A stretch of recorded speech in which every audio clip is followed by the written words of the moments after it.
our correspondent in Berlin, Jessica Saltz. Jessica, so Merkel was quoted as saying, "Our goal is to keep Europe from becoming divided." That sounds nice, but it is quite vague. Do we know if anything concrete came out of that?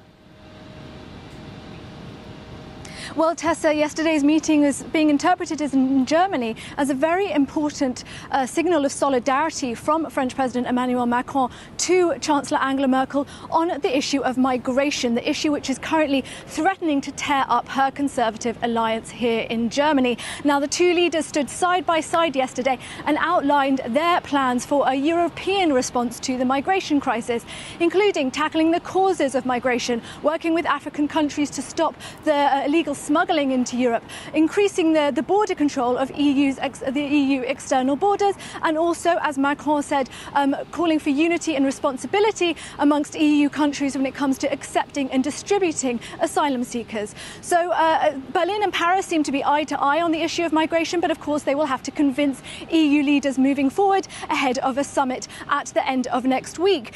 Emmanuel Macron also not going home empty-handed yesterday on his demands for EU reforms. Angela Merkel conceding to the idea of an EU budget, which we were told would be finalised by 2021. But still lots of questions around this. For example, how big is this budget going to be? So a lot more discussions needed on this particular issue, but still a very significant nod from the German Chancellor to Macron on his demands for EU reforms. All right, thank you for that update. Jessica Saltz live there in Berlin.